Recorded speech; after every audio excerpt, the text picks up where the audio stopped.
Bienvenue à ma chaîne où l'on discute de divers sujets reliés à l'immobilier au Québec et au Canada. Mon nom est Joseph Non, je suis courtier immobilier au Québec. Dans l'épisode d'aujourd'hui, on va aborder le sujet de la copropriété. C'est un sujet qui est très vaste, qui a plusieurs éléments, certains simples, certains un peu plus compliqués. Donc, je vais dédier plusieurs épisodes à ce sujet. Puis chaque épisode, je vais prendre un sujet particulier relié à la copropriété et on va rentrer en détail.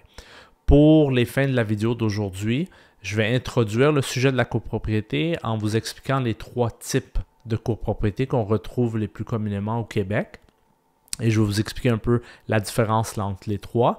Et dans les prochains épisodes, on va rentrer en détail sur un sujet particulier relié à la copropriété. Donc, les trois types de copropriété qu'on retrouve au Québec. La première, qui est la copropriété divise. Ça, c'est le type de copropriété où que souvent les gens, quand ils entendent copropriété, ils associent ça à copropriété divise. La deuxième, on appelle ça une copropriété indivise. Et la dernière, c'est la copropriété par action. Donc, revenant à la copropriété divise, comment on va distinguer une divise par rapport à une indivise? C'est quand même assez simple. La divise, elle est divisée en fractions. Ces fractions-là, on les appelle aussi parties privatives. Dans l'immeuble, vous allez avoir les parties privatives et vous allez avoir des parties communes et aussi potentiellement des parties communes à usage restreint. C'est quoi la différence? Comment séparer les deux? Toutes ces choses-là, on va les voir en détail dans un épisode futur. Pour aujourd'hui, pour cette vidéo, c'est juste important que vous compreniez que dans une copropriété divise, c'est divisé par fractions. Les fractions communément appelées des parties privatives et on retrouve des parties communes et des parties communes à usage restreint. Ce type de copropriété, comme j'avais mentionné plus tôt, c'est le type de copropriété qui est le plus populaire et souvent quand les gens ils disent « Ah, j'ai une copropriété », c'est souvent, ils réfèrent à une copropriété divise. On retrouve deux catégories de copropriétés divises. On a les tours résidentielles ou les condos, si vous voulez. C'est ceux qu'on voit les plus souvent, mais encore une fois, c'est ce qu'on associe le plus souvent à une copropriété. Mais on a aussi un deuxième type de copropriété divise qui est les maisons de ville, les maisons en rangée. Même des fois, on appelle ça les copropriétés à l'horizontale.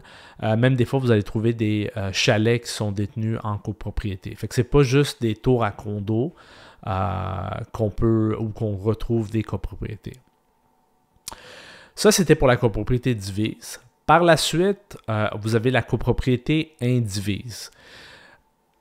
Comme la propriété divise, si on prend un exemple, vous avez un immeuble qui a plusieurs logements. Dans la copropriété divise, excusez-moi, chaque logement, normalement, ça va être les fractions et ça va être des parties privatives. Donc, chaque partie privative, on va avoir son numéro de cadastre qui va être inscrit au registre foncier du Québec. Quand on regarde une copropriété indivise, il y a juste un numéro de cadastre pour l'immeuble au complet. Donc, le concept de partie commune, partie privative n'existe pas dans la copropriété indivise. C'est pour ça qu'on utilise le terme indivise. Donc, ce qui arrive, c'est que, disons, l'exemple qu'on retrouve le plus souvent, c'est 2, 3, 4 investisseurs qui décident d'acheter un sixplex, par exemple. Donc, le sixplex, même s'il y a 6 logements, les logements ne sont pas séparés. Donc, chaque logement n'a pas un numéro de cadastre distinct, mais le sixplex, lui, va avoir un numéro de cadastre le terrain et l'immeuble qui est dessus va avoir un numéro de cadastre distinct. Mais il ne va pas avoir de partie privative ni de partie commune. Donc, les propriétaires qui achètent cette propriété-là, ils vont être propriétaires à part égale ou part, tout dépendamment du nombre, qu'est-ce qui a été convenu.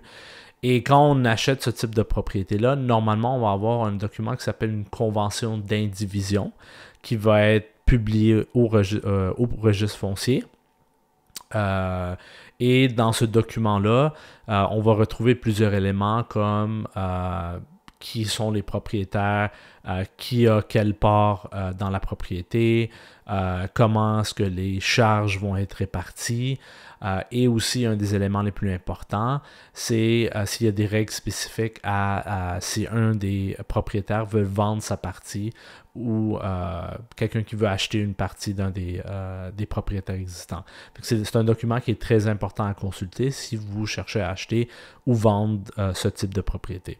Encore une fois, ce document-là, qui est la convention d'indivision, ça va être un des sujets d'une vidéo future qu'on va parler en détail. Le dernier type de copropriété, c'est la copropriété par action. Très simple, la même chose qu'une copropriété indivise. La seule différence, c'est dans la copropriété indivise, les propriétaires y ont acheté au personnel. Donc, si vous avez 2 personnes qui ont acheté le sixplex, les 2 noms vont se retrouver comme acheteurs au registre foncier. Quand on parle d'une copropriété par action, le propriétaire, c'est une entreprise par action normalement, et les propriétaires, c'est les actionnaire. Donc, tout dépendamment du nombre d'actions que chaque propriétaire a, c'est comme ça que ça va être, les parts vont être séparées. On peut retrouver une convention d'indivision aussi des fois, mais quand même assez rare quand on vient parler de copropriété par action. Donc, ça conclut la vidéo d'aujourd'hui. Alors, juste pour résumer, on a parlé des 3 types de copropriété. La copropriété divise, la copropriété indivise et la copropriété par action. Merci d'avoir écouté. J'espère que la vidéo vous a aidé. Je vous retrouve dans le prochain épisode. Merci.